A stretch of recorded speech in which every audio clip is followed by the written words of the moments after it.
Open your banking app right now. Look at the number on the screen. That number doesn't exist anywhere. There's no vault full of gold backing it. There's no pile of cash sitting in a building with your name on it. It's just a number everyone has agreed to believe in. And that is not a new problem. That is not some byproduct of modern finance or whatever Wall Street invented last Tuesday. Humans have been believing in numbers that don't physically exist for over 5,000 years. So here's the question. When did ancient humans start using money? The answer is going to wreck almost everything you were taught in school. Because the story you know, the one where cavemen traded chickens for arrowheads until someone got tired of hauling livestock around and invented coins, that story is fiction. Not simplified, not slightly off. Fiction. There is no archaeological evidence for a barter economy ever existing as the primary way humans traded. None. Anywhere. Ever. And once you understand what actually happened instead, you start to realize that money isn't really about objects at all. It's about something much older and much stranger. It's about trust. Let's deal with the barter myth first because it's the one everyone believes and it's almost entirely made up. The story comes from Adam Smith, the 18th century economist who basically invented modern economics. Smith proposed that early humans traded goods directly with each other. You have extra wheat, I have an extra goat, we trade. But what happens when the guy with the goat doesn't want your wheat? Economists call this the double coincidence of wants, and Smith argued that money was invented to solve it. Stop trading goods directly. Use a universal object everyone accepts instead. Tidy, logical, completely made up. Anthropologist David Graeber spent years trying to find a single historical society that actually ran on barter as its primary economic system. He never found one. Not one. What he found instead, over and over in society after society, was something else entirely. Debt. Before there was money, there was debt, and debt is so much older and so much weirder than coins that it changes the entire question. Here's how it actually worked. In small, tight-knit communities, the ones our species spent most of its history living in, you didn't trade goods for goods on the spot. You gave your neighbor a tool today and they understood, without writing it down anywhere, that they owed you something. Not necessarily an identical object back, just an obligation returned eventually in whatever form made sense whenever it made sense. This wasn't barter, it was memory. It was relationship. It was the social fabric of small group living encoded into who owed who what, tracked entirely inside reputations, inside the unspoken ledger that exists whenever people actually know each other. Think about how absurd actual barter would be in a real community.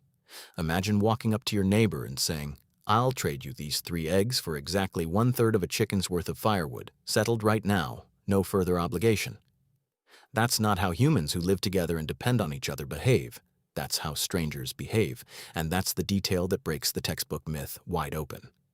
The few places where genuine direct barter shows up in the historical record are almost always between strangers, people with no ongoing relationship, no shared history, sometimes hostile groups meeting at a border to trade and immediately separating again.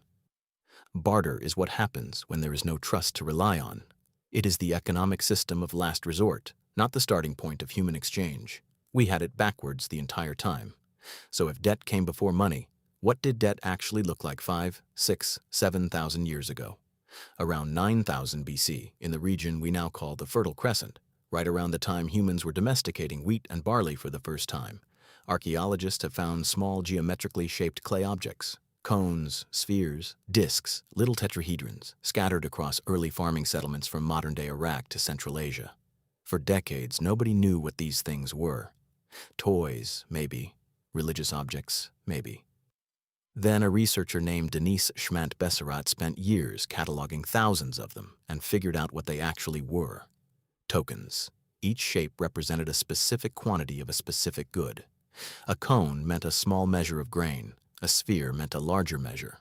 A particular shape meant 1 sheep. Another meant a unit of labor, possibly 1 person's workday. This was an accounting system, a way of recording who had given what to whom, tracked not in writing, because writing didn't exist yet, but in small clay objects you could hold in your hand and hand to another person as proof of a transaction. And here's the detail that should stop you cold. This system ran for roughly 6,000 years.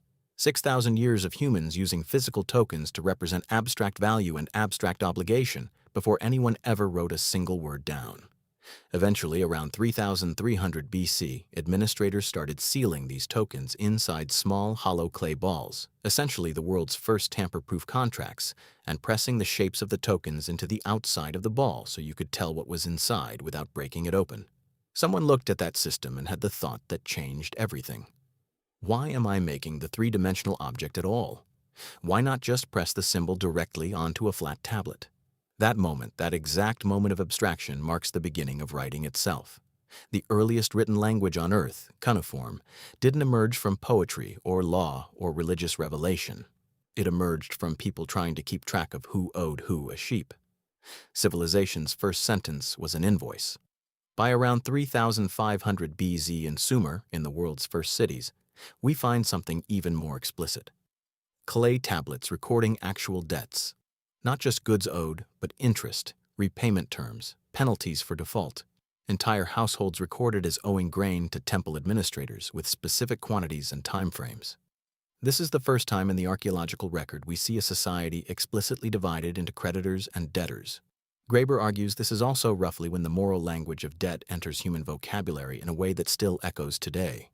Words like guilt and sin and redemption in many ancient languages are directly tied to the language of owing and repaying. The idea that you can be in debt to a god, that your soul might need redeeming the way a pawned object needs redeeming, didn't come from nowhere. It came from an economic reality so old and so deeply embedded that it reshaped the vocabulary of morality itself. When you tell someone you feel guilty, you are speaking the language of a 5,000-year-old ledger. Now, here's where the story takes a turn that almost nobody expects, because while Mesopotamian temple administrators were inventing the abstract concept of formal debt, other parts of the world were solving a completely different problem with a completely different kind of money. Not record-keeping, not abstraction. Something you could actually hold, carry, and physically hand to a stranger you had no relationship with and no shared ledger with at all. Enter the Cowrie Shell, a small, glossy, almost indestructible snail shell from the Indian Ocean, primarily harvested around the Maldives, and possibly the single most successful currency in the history of our species. It was in continuous active use for roughly 4,000 years across Africa, Asia, and the Pacific, in places that had no contact with each other and developed the practice independently. Archaeological evidence places Cowrie currency in China as far back as the Shang dynasty, more than 3,000 years ago, and the shell is so embedded in Chinese economic history that it shaped the design of some of the earliest Chinese characters for money and wealth. Look at the written character today, and you're looking at a small picture of a shell that hasn't been currency in that region for centuries. The money is gone. Its ghost is still sitting inside the language. Why did a seashell work so well as money across cultures that never met each other? Because it solved a problem clay tokens couldn't. Tokens worked because everyone involved shared a community, a temple system, a social memory. But what happens when you're trading with someone outside that circle, someone whose word means nothing to you because you have no shared history to enforce honesty? You need an object, scarce, hard to fake, easy to carry, universally recognized regardless of who you are or where you're from. The cowrie was nearly impossible to counterfeit, lightweight, and durable enough to survive being carried across deserts and oceans for months. It let you carry social credibility in your pocket and hand it to a complete stranger who would still accept it without hesitation.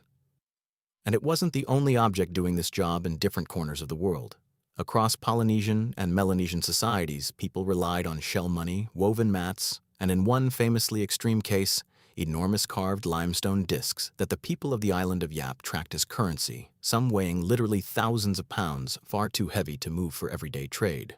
They simply remembered who owned which stone and updated the social ledger when ownership changed, sometimes without the stone moving an inch in generations, valuable purely because everyone agreed about who currently owned it.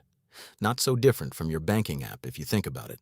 A number you can't touch, valuable purely because enough people agree to believe in it. Now let's talk about coins, because this is the part everyone assumes is the actual beginning of the story, and it's actually one of the later chapters. Metal coins don't appear in the archaeological record until somewhere around the 7th century BC in the Kingdom of Lydia in what is now Western Turkey. That means clay token accounting had already been running for roughly 8,000 years. Cowrie shells had already circulated for at least a couple thousand years. Sumerian debt ledgers were already 2,500 years old. Coins, the thing modern textbooks present as the dawn of money, were one of the last major innovations to show up, not the first. And the reason coins were invented is not the polite story you'd expect. It wasn't merchants getting frustrated with barter, because that frustration never really existed at scale. Coins were invented largely to pay soldiers, mercenaries specifically, men with no fixed community and no long-term relationship with the kingdom hiring them, who could not be paid in vague social obligation because they had no future with you.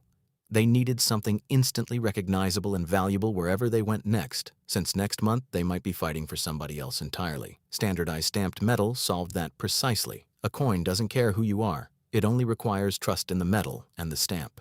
Coinage was built for a world where strangers needed to transact with strangers at scale, fast, with zero shared history behind the transaction, which is why it spreads through history alongside standing armies, long-distance trade, and eventually slavery. All of those share the same requirement: a way to value people and goods that doesn't depend on anyone actually knowing anyone else. Which brings us to the uncomfortable center of this entire story. There are really two different kinds of economic systems running through human history, and we tend to collapse them into one. There's the human economy, built on relationships, memory, and trust. The kind that ran for tens of thousands of years before any object we'd recognize as money even existed.